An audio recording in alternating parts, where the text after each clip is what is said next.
Hey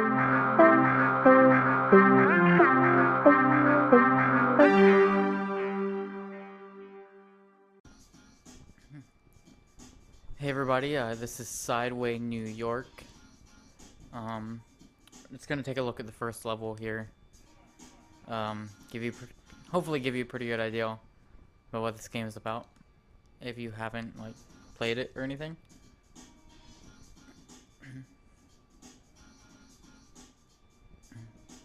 So, Sideway, New York, if you don't know, this is like about a guy named, he plays this dude named Knox. Knox is he's a street artist, and his girlfriend is captured and she goes missing, and so you go looking for her, and what you find is this evil guy named Spray is he is taking Kaz, your girlfriend's name's Kaz, so he's taken her away into this graffiti world where you have to enter into and find him and then rescue her and save the day. So, Sideway is a platforming game. As you travel along the sides of buildings, on top of the roof, and all over the place, right? And so you are graffiti, right? So if you're in a graffiti world, you're gonna be graffiti. So Nox has a bunch of different abilities that he unlocks throughout the game. So you can jump, you can double jump. You can like glide after you jump. You can punch. You can throw paintballs. You have throw up a shield to block projectile attacks. You can dash to break down walls. R2 is slide, and you can do like a air kick, and you can do a ground pound. So those, among many others, are at Nox's disposal throughout the game. So you unlock them throughout the game, actually. Most of them, most of the ones that you unlock towards the end will actually be can actually be used in in some of the earlier levels, so you can get to places that you probably couldn't be able to reach earlier, right? So they throw in stuff like that to get you to kind of want to play more, and then go back through the levels after you beat the game. There's also like a co-op mode. It's not very good. You two players, one plays as Nox, the other guy is Fume. Fume is like your tour guide throughout Sideway, and the same abilities, but the camera basically stays with the first person, or the player one.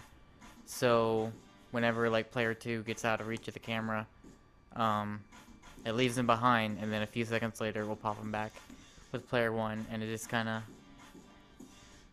I don't know, it's you're not gonna want to play co-op through this game. Let's just put it that way. You have these collectibles, so you see me collecting these spray tags. There's a bunch of them throughout each level that you can collect and find. They just kind of attribute to the high score. There are special tags that you can find, like 5 in each level, that are usually hidden pretty well. You also have this ability to actually like spray your own platform down, so you can use that to reach higher places as well.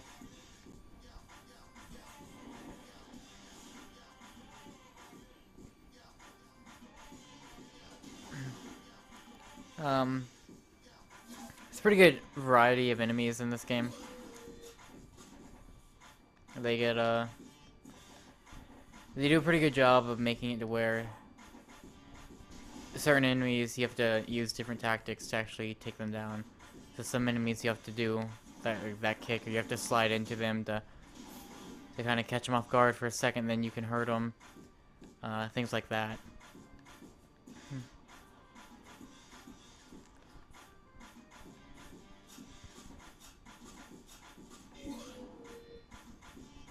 Those spray tags, obviously, your checkpoints.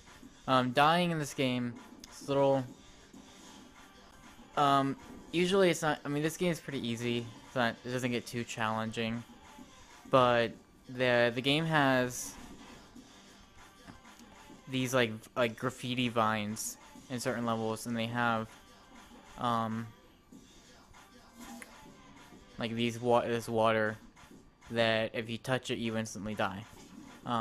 As far as the water goes, like that makes sense, right? Like your paint, so water washes away paint, so that like that kind of makes sense, right? But like the graffiti vines, um, one being a one-hit kill is kind of a nuisance. It's kind of annoying, and two, in certain levels, it's very hard to see the graffiti vines, and you actually don't. There have been numerous times that I had died, and I didn't even know that there were vines there. These are what I'm talking about here, and so I just died. The last boss is very bad about it, where there's actually a section of the final boss fight where there's like vines there, and you can instantly die, and never like I never saw them. I just knew they were there because I died on them like 3 or 4 times. So that's kind of annoying. Um,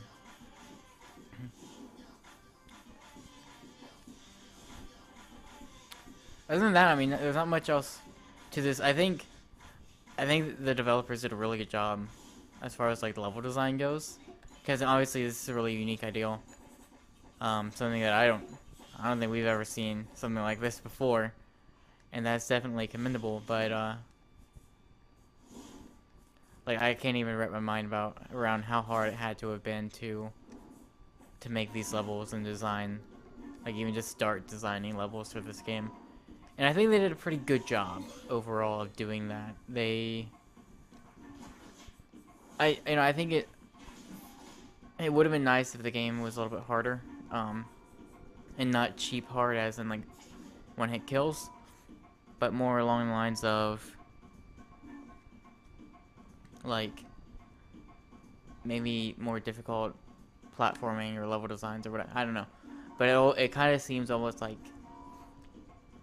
they weren't able to push this ideal enough. I think there are some really cool things that they do later on in the game, and there are some cool like almost puzzle elements that they have, but they don't kind of bring them back. They only do it once or twice, and that's it. So it would have been cooler to see stuff like that. Boss fights probably could have been a lot better. I think they did a really good job with one of them, and then the others kind of fell flat. But overall, I think Sideway is a pretty darn solid game. There is a demo out for it now. I think it's actually just this level. Controls are a little weird. Some people have said they're floaty. Some people have said there's like an input delay. I don't really know, like, if either of those two things are the case. All I know is that there's something about the controls that feel weird to me. That being said, I got used to them. And once I got used to them, there wasn't a huge issue with it. But something to keep in mind. And I think the demo will be a pretty good kind of deciding factor for you, whether or not the controls are something you'll be able to get used to or not. Because I think this level is enough to kind of tell you that. So, that is Sideway. Check out the review.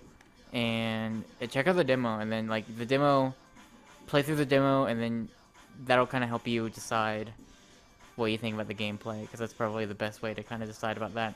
Also, music. I like the music in this game, but it repeats a lot, so it kind of gets annoying. So there's that to think about as well. Thanks for watching.